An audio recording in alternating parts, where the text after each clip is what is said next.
বছর শেষের ঠিক একদিন আগে মানে 30শে ডিসেম্বর 2024 রাতের দিকে সতীশ ধাওয়ান স্পেস সেন্টার থেকে উড়েছিল PSLV C-60 একটি রকেট এবং তাতে পাঠানো হয়েছিল স্পেডএক্স মিশনের জন্য দুটি স্যাটেলাইট এবং সেই স্যাটেলাইটের মধ্যে একটির নাম হচ্ছে চেজার, একটির নাম হচ্ছে টার্গেট, আর দুটোরই ওজন 220 কিলো করে।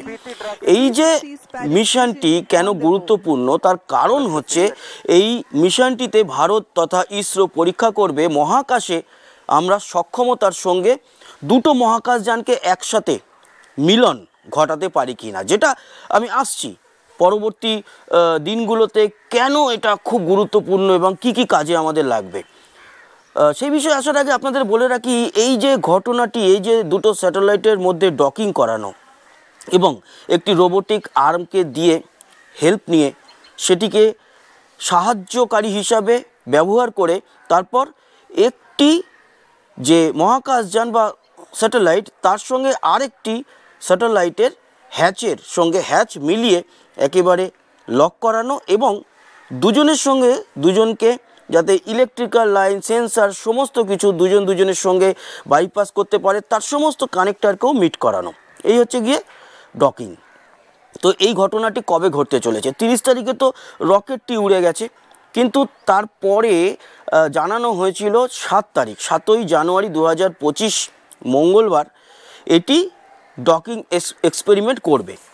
তো আমরা তারিখ পেয়ে গেছিলাম, টাইমটা জানতাম না কটার সময় হবে, আপনাদের জানিয়ে রাখি মঙ্গলবার 7ই জানুয়ারি 2025 সকালে 9টার পর এই প্রসেস শুরু হবে এবং অবশ্যই লাইভে আপনারা দেখতেও পারবেন। হয়তো একেবারে যেখানে এই ডকিংটি হবে সেখানে কিছু কিছু ক্যামেরা দিয়ে আমাদের লাইভ ফুটেজ আসবে, তার সঙ্গে গ্রাফিক্স থাকবে, যেরকমটা চন্দ্রযান 3 যখন চাঁদের মাটিতে নেমেছিল যেরকম গ্রাফিক্স এবং কিছু লাইভ ফুটেজের মাধ্যমে আমরা পুরো বিষয়টাকে দেখতে পেয়েছিলাম, উপলব্ধি করতে পেরেছিলাম, এখানেও সেরকম বিষয়টি হবে। তো আগামী কালকে অবশ্যই লাইভে আপনারা যুক্ত হবেন। খুব গুরুত্বপূর্ণ এই মিশন। কেন গুরুত্বপূর্ণ? তার কারণ আগামী দিনে দেখুন, কোনো একটি মহাকাশ গবেষণা সংস্থা যদি তাদের ডকিং যে ক্যাপাবিলিটি সেই ক্যাপাবিলিটি তাদের না থাকে তাহলে মহাকাশ গবেষণা অনেকটা তারা পিছিয়ে থাকবে। তারা হয়তো মানে ভারত, আমরা হয়তো চন্দ্রযান 3কে নামিয়ে দিলাম কিন্তু ফেরত এখনও তো আনতে পারিনি, বা চন্দ্রযান 3 ফিরবে না কিন্তু চন্দ্রযান 4-এর মিশনে তো আমরা ফেরত আনবো পৃথিবীতে। এর জন্য ডকিং খুব গুরুত্বপূর্ণ। আগামী দিনে কোনো যদি মহাকাশযানকে স্যাটেলাইটকে রিফুয়েলিং করতে হয় তার জন্য ডকিং গুরুত্বপূর্ণ। মহাকাশ স্টেশনে এই মুহূর্তে দুখানা দেশের রয়েছে, দুটো দেশের বলা ঠিক নয়, মানে চীনের একটা নিজস্ব রয়েছে আর একটা রয়েছে সংগঠিতভাবে 18টা দেশের বা 16টা দেশের বলা যেতে পারে, ঠিকঠাক 16টা দেশের আন্তর্জাতিক মহাকাশ স্টেশন। সেখানে মহাকাশ গবেষণামূলক কাজকর্ম করতে মহাকাশচারীরা যান, তো সেখানে তাদের ডকিং করানো হয়। আমরা যদি গগনযান মিশনের পাঠাবো এবং ভবিষ্যতে আমরা নিজস্ব মহাকাশ স্টেশন তৈরি করব, তাহলে ভবিষ্যতে আমরা যদি মহাকাশচারীদেরকে পাঠাই তাহলে আমাদের তো মহাকাশ স্টেশনে তাদেরকে পৌঁছাতে হবে এবং সেখানে তাদের রাখার ব্যবস্থা করতে হবে। এবার তাদের পৌঁছানোর মধ্যে মূল সেতুবন্ধন হচ্ছে ডকিং, কারণ আন্তর্জাতিক মহাকাশ স্টেশন যেরকম থাকছে সেরকমই আমাদের মহাকাশ স্টেশনও ওরকমই আন্তর্জাতিক মহাকাশ স্টেশনের মতোই মহাকাশে থাকবে। আমরা আমাদের মহাকাশচারীদের পাঠিয়ে সেখানে ডকিং করাবো, তার জন্য তার এক্সপেরিমেন্ট তো আমাদের আগে করতে হবে, না হলে আমরা বুঝবো কী করে আমরা সেটা পারবো কি না।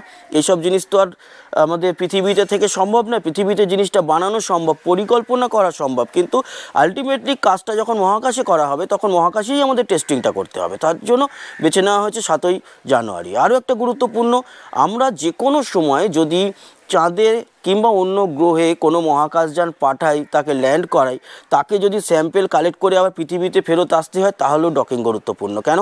তার কারণ তাকে তো আমরা চাঁদে নামিয়ে দিলাম, নামিয়ে দেওয়ার পর তার যে মেন মহাকাশযান যেটা নিয়ে গেছে ল্যান্ডার আর রোভারকে, তাদেরকে আমরা আলাদা করার পর এই মহাকাশযানটি থাকবে চাঁদের কক্ষপথে। সাপোজ চাঁদ থেকে আমরা ফেরত আনছি, চাঁদের কক্ষপথে থাকার পর যখন ল্যান্ডার নামবে, ল্যান্ডার নেমে ল্যান্ডারের একটা পার্ট থেকে যাবে আর ডিসেন্ডার যে মডিউল সেটা উড়ে আসবে চাঁদ থেকে, উড়ে এসে কিন্তু ডকিং করবে এই মহাকাশযানের সঙ্গে। তারপর এই মেন মহাকাশযান পৃথিবীতে বা পৃথিবীর কক্ষপথ অবধি ফেরত নিয়ে আসবে, তারপরে তাকে আবার রিলিজ করে পৃথিবীতে নামাবে। এই প্রসেসের জন্য এই ডকিংটা খুব গুরুত্বপূর্ণ। তাই খুবই একটা মানে বড় ধরনের এক্সপেরিমেন্ট ইসরো করতে চলেছে এবং আশা করি এটাই আমরা সাকসেস হব এবং আমাদের ইসরো তথা ভারতের আবার একটি গৌরব অর্জন করার মতো যে গর্ববোধ সেটা যেন আমরা আগামীকাল করতে পারি। তো আশা করি আপনারা জুড়বেন আমাদের সঙ্গে। সবাই ভালো থাকবেন, সুস্থ থাকবেন।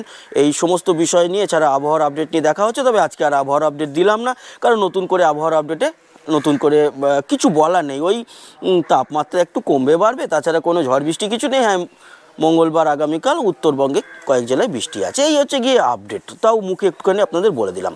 তো সবাই ভালো থাকবেন, আবার দেখা হবে, টাটা।